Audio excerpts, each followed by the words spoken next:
afternoon, sir. I'm Puno Juby Jane, BS Cream 3, Black B. So, I will discuss the elements of photography.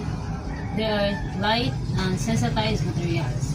So, light is an electromagnetic wave that cannot be seen in our naked eye. So, there are 4 photographic rays. There are visible light, ultraviolet light, infrared light, and X-ray. So, visible light is a wavelength of 400 to 700 millimicrons. Ultraviolet light is, there are wavelength of 200 to 400 millimicrons. Next is the infrared light is a wavelength of 700 to 800 of millimicrons. And the lastly is X-ray is there are wavelength of 30 to 10 millimicrons. So next there are 3 principles of light. So number 1 is there are reflection. Reflection is the rebounding to deflection of light. Number 2 is the absorption. Absorption is the light is absorbed by different substances. And lastly is a transmission. Transmission, light can be transmit or pass through transparent or translucent of substances. Next, there are 4 characteristics of light. So there are intensity, color, quality, and direction. So intensity is the amount of light falling of a subject. Next is color is the size of wavelength in visible spectrum. And number 3 is a quality is a hardness or softness of light. And the lastly is the direction. Direction is the different to the camera subject axis and the imaginary light draw from the cameras to the subject. So next, there are 2 sources of photographic rays. There are natural light and artificial light. So one is the natural light. Natural light, there are 3 classification of daylight. There are bright sunlight, hazy light, and dull light. So bright sunlight is the strong shadow objective in the open space of upper glossy or open space of cast shadow. Next is the hazy light is obscured by light clouds, the intensity of the direct light falling of the object in open space in this space. And the lastly is the dull light is obscured by heavy clouds, atmospheric moisture, dust, and the atmospheric moisture, the serial haze, no direct sunlight, each object in the open space. Next is the artificial light.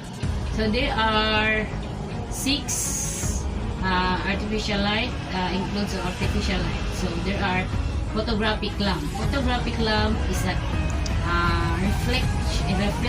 reflectorized light or spotlight. This type of lamp use a reflection to focus to the light on the subject. Next is the flash bulb. Flash bulb is there are electrical lamp as they generate light by the rapid combustion of metal in oxygen. Next is electronic flash. Electronic flash is produce light by instantaneous electrical discharge between 2 electrodes in a gas filtered or glass bulb. Next is the fluorescent lamp. Fluorescent lamp are tube lamp wherein the wall or coat by the material capable of fluorescent. Both ends have materials and commonly mounted into a holder or serve as the reflection. Next is the infrared lamp. Infrared lamp is a special type of artificial light. And lastly is the ultraviolet lamp. Ultraviolet lamp, gas lamp burning this sulfide vapor in oxygen or in nitro oxide, which is common to the dark light. Primary colors include the green, red, and blue. So I proceed the one of the element of photography is the sensitized materials. So there are two kinds of surface sensitive of light is the film and photographic film. So film is a light. Film is produce the negative after the chemical development, and the photographic paper is the photograph or positive print after the printing and chemical development process. So there are the included film is a black and white film structure. So there are six structure.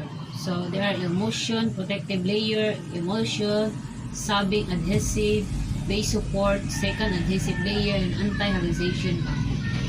So emulsion protective layer is a highlight layer of gelatin that serves to protect the light and sensitize.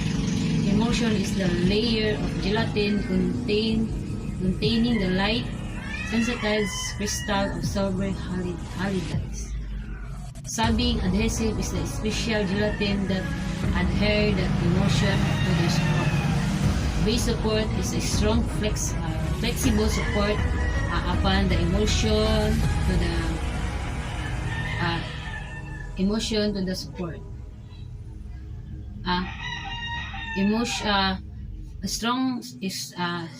Base support is a strong flexible support upon which the older film layers are coated. Second adhesive layer is a bound to the anti-hallucination backing, and the lastly is anti-hallucination backing is a coating that contains dye with the dissolved by the fix during development process.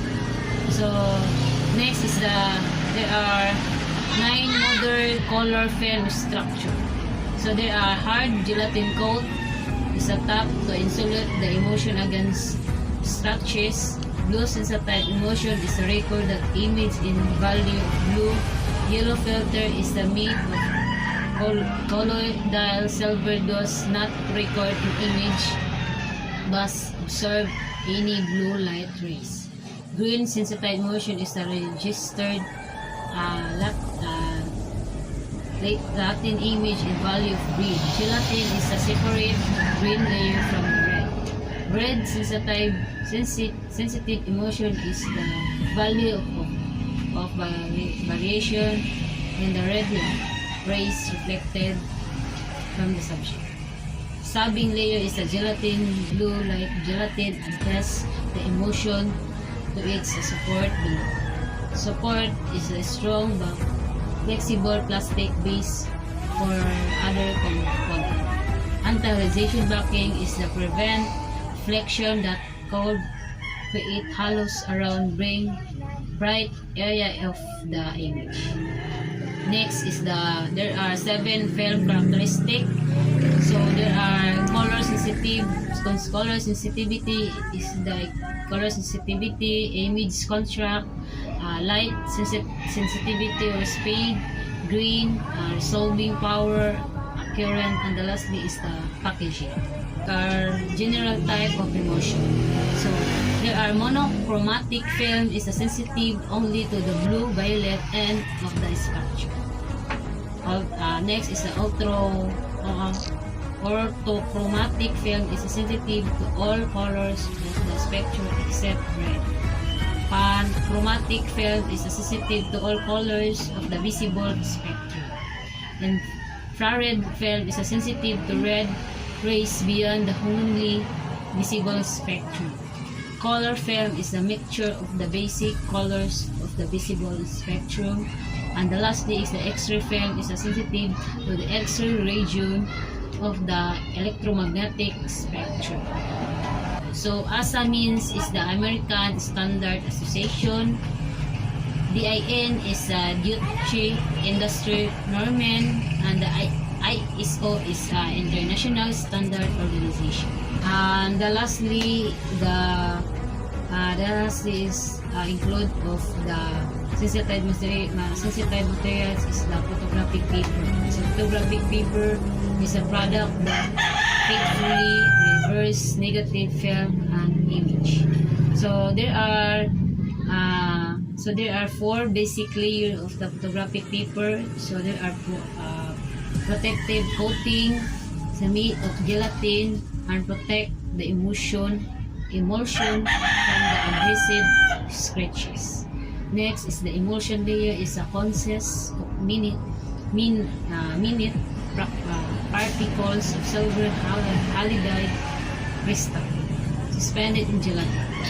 Next is the brightness coating is the give the finishing strength, sharp, and the scrape look.